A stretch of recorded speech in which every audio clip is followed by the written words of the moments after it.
ikiwa imeandikwa kwamba mimi ni fursa, abadan haiji hivyo.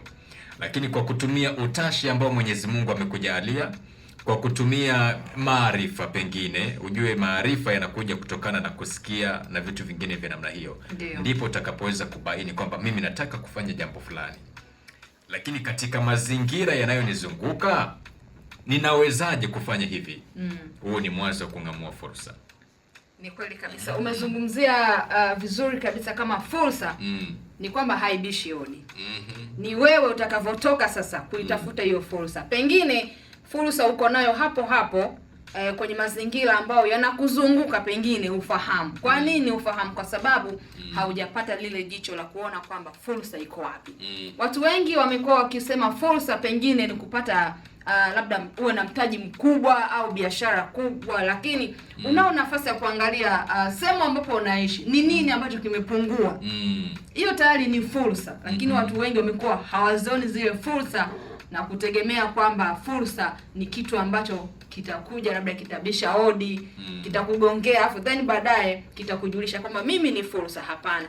Anza leo kuona fursa yako mahali ambapo popote pale ulipo, kwa sababu fursa tunayozungumzia ni ile ambayo inakuzunguka. Kwa nini inakuzunguka? Kwa sababu hujatambua kuiona. Umenielewa? Kwa hiyo kama utatoka na kuiona hiyo fursa, nikitolea mfano kwamba unaweza ukatoka pale nje ukaona kabisa sehemu hii hapa tuna changamoto ya kupata vitafuno. Nini kitokee? Anza kutengeneza vitafuno vyako, uza. Hiyo ni fursa tayari, lakini vijana wengi hawaioni hiyo fursa. Wewe unadhani changamoto ni nini haswa? Kuna changamoto kadha ibni wa kadha. Sasa changamoto ya kwanza, tunaarifiwa na mmoja kati ya wataalamu wa masuala ya kuelimisha kwamba vijana wamezoea kutafuta ajira na sio kutafuta utatuzi wa matatizo ya watu. Unajua hivi ni vitu vile tofauti kabisa, kwamba fursa imejificha katika matatizo ya watu. Ili kusudi uweze kuona fursa vile vile, lazima ujue watu wanataka nini. Hilo ni jambo la kwanza. Lakini jambo la pili ni wana mtazamo finyu wa mafanikio, ambapo hapa tunaarifiwa kwamba wengi huamini fursa ni kazi za ofisini pekee, wakipuuzia kilimo, ufundi, biashara ndogo, teknolojia na huduma mbalimbali kabisa.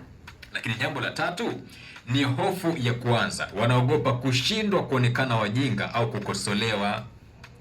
Hilo pia ni tatizo lingine. Na tukija, anaendelea kutubainisha kwamba kulingana na maisha yao na wengine, mitandao ya kijamii wafanya waamini mafanikio ni ya haraka, hivyo kupuuza fursa ndogo zinazoweza kuwakuza ama wao kukua nazo kwa namna moja ama nyingine. Jambo lingine ni ukosefu wa maarifa, taarifa sahihi. Sawa, kwamba huwezi kuona fursa usiyojua. Kusoma, kujifunza na kukutana na watu wapya hupanua uwezo wako wa kupata fursa mpya. Ndio, lakini pia kuna mtazamo wa hasi kuhusu mafanikio.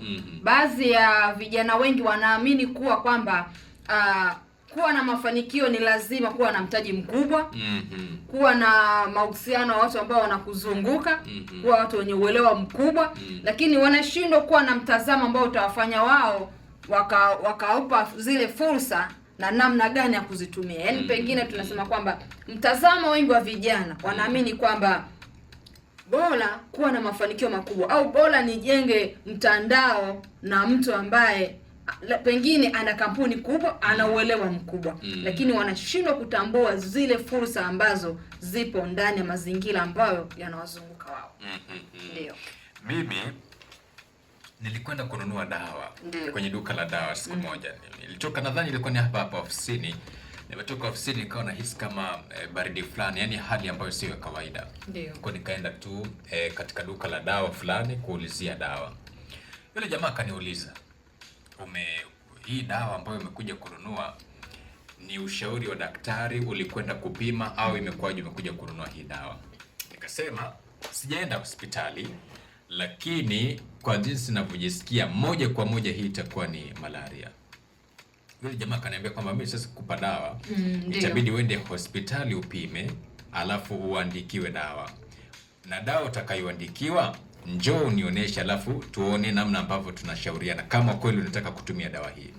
Sikutaka kuwa mbishi katika masuala ya kiafya. Kabisa. Nilikwenda nikapima vipimo, sikuwa na malaria.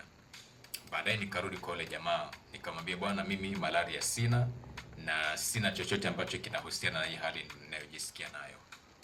Akaniuliza, maji unakunywa ya kutosha?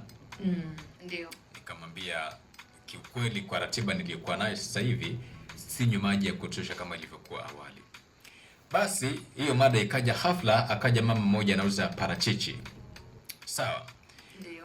Yule jamaa akanunua parachichi 2, akaninunulia na mimi moja katika duka tu la dawa. Sasa baadaye tukashangaa, yule mama anasemaje, samani, kama mnakula parachichi hapa, naomba hizo mbegu niondoke nazo. Kwa nini? Ondoke na mbegu? Mbegu za parachichi tunakula sisi, wewe unaondoka nazo, unapeleka wapi? Kwa nini uondoke nazo? Kaanza kumuuliza maswali. Akasema ni kweli, unajua hizi nazikusanya, nikipata wateja ambao wanakula pale pale na wasubiri na kusanya naondoka nazo. Unapeleka wapi mjini hapa?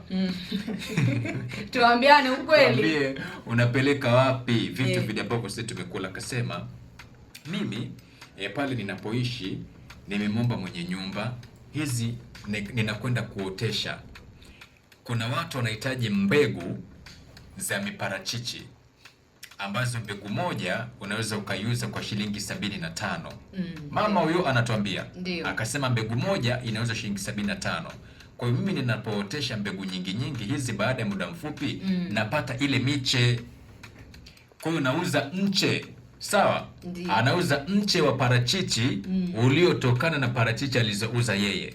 Kumbuka yeye parachichi ananunua kabisa kutoka nadhani Moshi, analeta Dar es Salaam.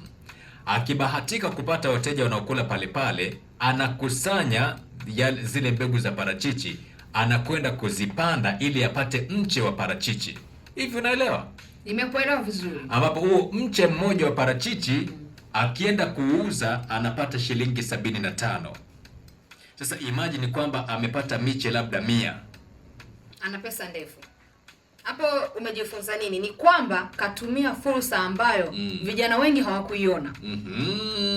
Au wameichukulia poa kwa sababu ukisema akawa na hiyo miche kama 200. Ngoja tufanye calculation mambo kwa ushahidi. Kwa hiyo inakuwa ni pesa nyingi sana. Kwa sawa labda tuzidishe tumwekee tu 100 kabisa. Sawa. Sawa tuweke sawa hapa. Mche mmoja sawa, ndio ni shilingi 75. 70 na ngapi? 75. Sasa mara miche 100 itakuwa ni shilingi ngapi? Sasa hapo tuone. Umeona Ndio. Tuje tuone huyu mtu anakuwa anapata shilingi ngapi za Tanzania. Kwa hivi kuungaunga kwa kujishusha na vitu vingine vya namna hiyo. Sawa? Ndio. Ambapo kama ni shilingi 75 akiwa na miche 100 atapata shilingi 7,000 na ngapi na 500 katika hiyo miche. 7,500 miche. Hapo kumbuka ameenda ametumbukiza tu kamwagilia kidogo kaivuna. Sawa Je, akiwa na 200, akiwa na 300, mwenye nyumba akimruhusu pengine akapata ekari moja, hawezi kuwa mwenzako hata dakika moja. Haiwezekani. Kwa sababu ametumia zile fursa. Pengine kijana anaweza akaona mbona 7,500 ni pesa ndogo sana, natumia muda mrefu mimi labda kupanda. Na sio muda mrefu. Sio muda mrefu. Ndiyo. Hawa kina mama wanaojishughulisha na kuuza mboga za majani hawa. Anaweza akapanda, anachukua ndoo, ndio, anachukua hizi gurudumu za magari, sawa anaziwekea udongo, anapanda pale. Mimi nimeshuhudia kwenye nyumba za kupanga, eneo dogo tu, eneo kadogo, anachukua magurudumu ya magari, anazungushia pale, anaweka udongo katikati, anaweka ndoo, kila siku anamwagilia. Sema kitu anachoniudhi, sometimes wanamwagia mpaka maji ya kupigia mswaki. Hili muache. Ni kweli mmebuni, fursa ni nzuri kabisa. Umepanda zako mboga labda jirani yako hapo jirani, ukienda kuswaki bwana, usimwagie hayo maji. Sisi tunawapenda. tunapenda mlivyo wabunifu, lakini mnakuja kuharibu hapo. Akitoka na mswaki wake ila anapiga na mwagia maji yale. Na kweli wewe bwana, ukikuta mboga imestawi, wewe unanunua tu. Lakini jinsi ilivyotengenezwa ile production wewe uelewi. Ila sisi tushagundua hilo. Mwache, sio tabia nzuri, tunawapenda. Na ndio maana tunawaambia ukweli. Umeona? Ndio. Kwa watu ni wabunifu, watu wanaona fursa. Au kina mama mboga nini ndi matunda wanaweza kujikimu. Kabisa. Lakini we kijana tu, una nguvu tu. Una nguvu. Unaweza kufikiri. Unasubiria ajira.